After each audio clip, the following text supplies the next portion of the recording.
Lehenengo Antzoleri buruzko liburu atera ondoren, ikusi nebana zen, armarri erdi, goiko zati hori, Gipuzkoako armarritik moztu eta itxatxitakoa dela, zuzenean, ez? Orduan, zer ikusi zuzena duka Gipuzkoako armarrekin, da orduan hasi nintzen, ari horri tiraka, ez? Eta orduan, horren ondorixo izen da, Gipuzkoako armarria gure historiaren izpilu. Ikusi dutena da, armarrixa harakatuz, gure historia ezautu dutela, ez? Gure historia, armarrixak islatzen dau, gure historia, ez Gipuzkoaren historia, Euskal Herriaren historia, ez?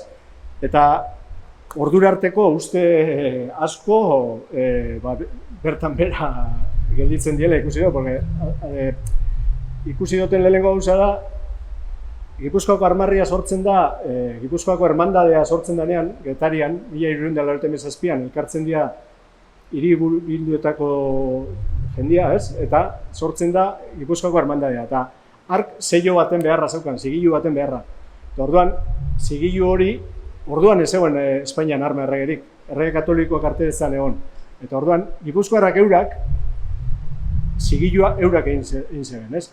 Eta zigilu hori zan, erak garbi zeuken, ikertu duten honetan, garbi zeuken, eren nafar sustraiak oso garbi zeuzken. Eren erregia zein zan, fueron a defender a su rei, beti, eta bai aldekoak eta kontrakoak.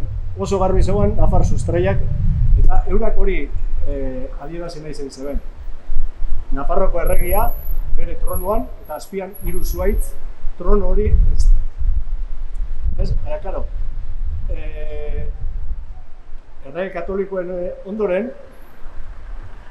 konkista, 1512ko konkista iristen da, eta, hor, Gipuzkoarrak Nafarren kontra anaien arteko borroka bat gertatzen da, belaten, ez? Eta orduan, Espainiako Juana Eroa, errege katolikoen alabak, aprobetxatzen du hori, Gipuzkoako armarrian ordura arteko errege eta zuhaitzei ezartzeko 12 kainoi. Eta 12 kainoi hori dira Euskaldunen arteko zatiketa bultzatzeko, garbi. Gure arteko, azken baten, ordura arte, Nafarroa garaian bere erresuma zeukan, Gipuzkoarra galduta egunkan, gaztelarra ginen, baina guztiak gaztelarren menpe gelditu ginean komen izan zatitzea. Ez okurritzea, elkartzea, eta orduan horretarako ezarri izan, nabarmen, 12 kainoi gure arteko zatiketa bultzatzeko. Gero horrekin konformez, eta handik egun urtera egola, azten dira, Nafarroko erregea eukitzea ere hor, esan oso gustoko Espainiarrentzat. Orduan azten dira esaten, Alfonso VIII dago. Eta Alfonso VIII justu 1200ko konkista egin zuen Gaztelako erregea. Eta, guk jarri genuela, guk konkistatu gintxuan erregea. Gaur egunean berriz, esaten da, Enrique Laugarrena dela, aide nagusien arteko borroken bakea ekarri zuena, Gipuzkoara, eta estimatua oso gure artean, hori kontatzen da gaur egun. Baina nik frogatzen du liburuan, ez Nafarroko erregea dela. Eta hori ez du nik esaten, urduko historia gareketa garbi zeukat, zein zan, horko pertsonaia hori. Arriskatzen ez esatera, eneko aritza dela. Izan ere, sortzen denean, zigilu sortzen den gareian, dago liburu bat, azaltzen direla dozenaka, zientoka errege, izan nuke, marrazkiak azaltzen dira, eta bakoitza dago posizio baten da, ero espata leku baten da, zigiluarekin antza handia duena, antza dutena bi dira, eta batek ez dauka ikusirik Nafarroko erresumakin, eta bestea da eneko aritza. Eta gero dago, zuhaitzen, 3 zuhaitz horrek, ez? 3 zuhaitz horrek, azken baten, Euskaldunok erabakiak zuhaitzan azpian elkartuta hartzen zian. Eta, egungo orduko Gipuzkoa zegoen 3 tenentzia nafarretan banatuta. 3 tenentzia nafar, Aitzorrotz, Gipuzkoa eta Hernani. Eta horrek nahi zen zeben Gipuzkoarrak sortu zebena zigilua hori errepresentatu. Bueno, garbi esan bidana da, Gipuzkoak ez da euskala 1000 urte. Gipuzkoa jerekin hori konkistan ondorengo G hori, esango duke hor liburuan esaten dut, erditxantxetan, baina G hori gaztelaren G dela. Ez dago dokumentu bat, 1200 baino lehenagoko dokumenturik Gipuzkoa azaltzen denik, ez dago. Eta orain ospatzen diren 1000 urte honek dira, Gipuzkoa azaltzen den 1000. urtea. Eta Gipuzkoa, lehen esan duten bezala, zen 3 tenentzietako bat.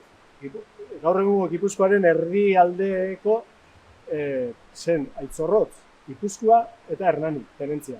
Tenentzia Nafarra.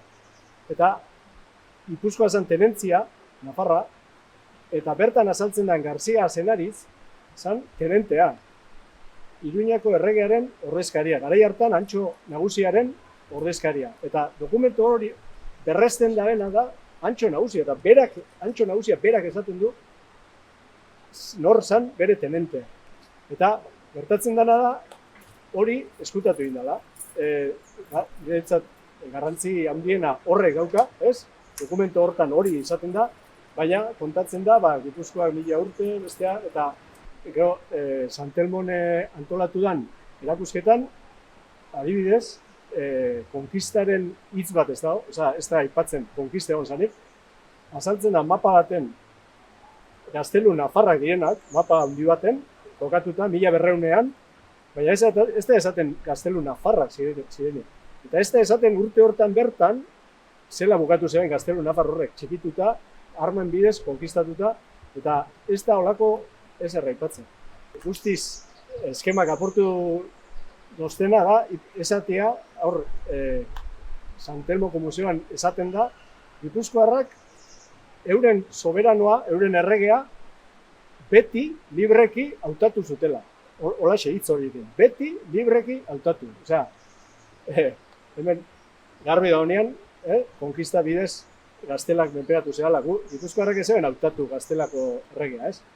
Eta, bueno, hor ikusten da, horratzean zer egon daiteken, garbi da, gaur egun, Gipuzkoako kultura PSren esku da hola, eta PSek Euskal Nortasuna ez da defenditzen, eta hor garbi ikusten da zer da honatzean, ez?